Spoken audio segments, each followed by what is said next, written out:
Olá pessoal, seja muito bem-vindo a mais um percurso de aprendizagem da plataforma Redigir. Hoje a gente vai falar sobre o emprego de vírgula obrigatória, aqueles lugares em que você absolutamente não pode deixar de empregar a vírgula. Então, se esse assunto te interessa, me acompanha até o final. Aproveita, já se inscreve no nosso canal, liga a campainha para você acompanhar sempre os conteúdos que forem atualizados por aqui. Como vocês verão, há muitas ocorrências, há muitas previsões para a vírgula obrigatória. A gente vai falar aqui hoje de 6 casos. O primeiro deles, aposto e vocativo, orações subordinadas no início da frase, orações coordenadas adversativas, orações coordenadas conclusivas, orações intercaladas e, por último, expressões de caráter explicativo. Bom, vamos ao primeiro caso e a gente precisará estar bastante atento para não errar de maneira nenhuma no caso de aposto. O Paulo, gerente do banco, vai se casar na próxima semana. Vejam que gerente do banco é uma expressão que caracteriza o Paulo, se configura então como aposto, e aposto sempre vem entre vírgulas.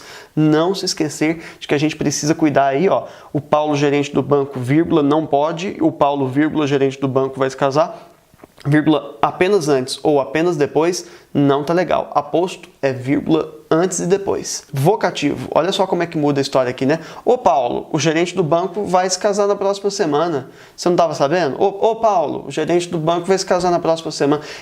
Ô Paulo, tô chamando o Paulo lá, vocativo. Vocativo sempre vem entre vírgulas, independentemente de onde o vocativo aparecer na frase. Então ele pode vir no começo, no meio ou no final. Vocativo entre vírgulas. Então veja lá, o Paulo, o gerente do banco, vai se casar na próxima semana, vírgula só depois não vale, e o vírgula Paulo, gerente do banco, vírgula só antes também não vale. Aposto e vocativo então, vírgula nos dois lugares, antes e depois, independentemente de onde o vocativo apareça. Então veja só, a importância da vírgula, é preciso voltar ao regime militar. A presença dessa vírgula faz com que este seja apenas um inofensivo vocativo. Perceba que se a gente tirar essa vírgula daí, a gente acaba dizendo outra coisa. Brasil perde o segundo set para os Estados Unidos por 21-25. Vamos virar meninas. Agora, a falta da vírgula descaracteriza o vocativo e dá a impressão de que esse anúncio aí é uma grande convocação para todos nós virarmos meninas. Caso 2, orações subordinadas que estejam lá no início da frase, ou seja, antes da oração principal. Caso não seja aprovado o financiamento para comprarmos o imóvel, renovaremos o contrato de aluguel. Onde está a oração principal? Perceba, é a oração não grifada. Renovaremos o contrato de aluguel. E onde está subordinada anteriormente a principal, vírgula entre subordinada e principal. Beleza? São inúmeras as ocorrências em que isso acaba acontecendo no texto.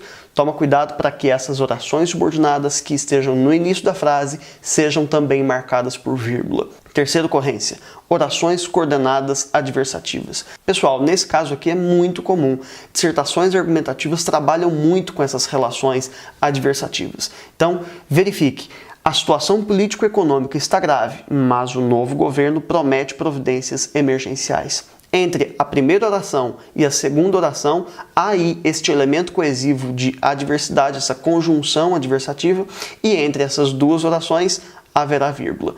Não são poucas, então, as ocorrências em que orações adversativas acontecem na dissertação e, por isso, muita atenção a essa estrutura.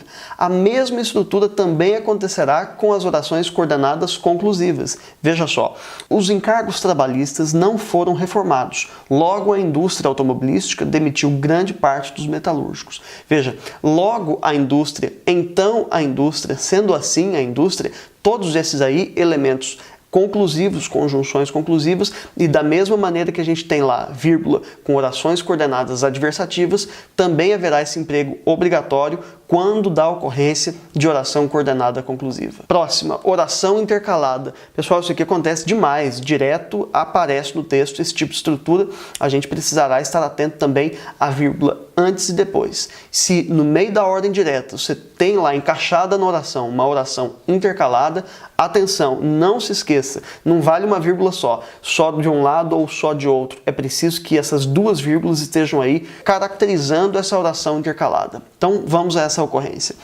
Os senadores, muito embora sejam do mesmo partido, estão sempre em desacordo. Qual seria a oração principal? Ordem direta. Os senadores estão sempre em desacordo. No entanto, eu vou aqui colocar uma oração intercalada à oração principal. Muito embora sejam do mesmo partido, vírgula, antes e depois.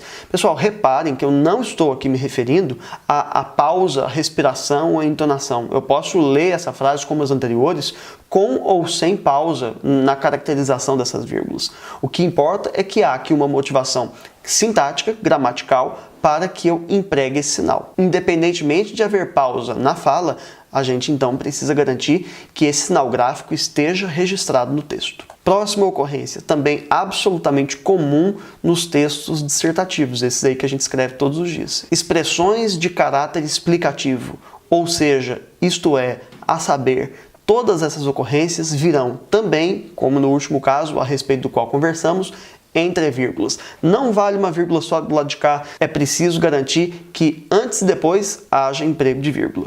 A Igrejinha da Pampulha, ou seja, a Capela São Francisco de Assis, foi pichada na madrugada de quinta-feira. Ou seja, entre vírgulas, não se esqueça também dessa ocorrência. Então é isso, pessoal. Consulte a gramática da Redir, há tópicos de gramática ali a respeito ainda de outras ocorrências de vírgula obrigatória que vale a pena você certificar. E, além disso, não se esqueça de fazer as listas de exercícios que a gente preparou a respeito dessa ocorrência. Confere lá nosso conteúdo e volte sempre para a gente continuar estudando junto. Um abraço, até mais. Tchau!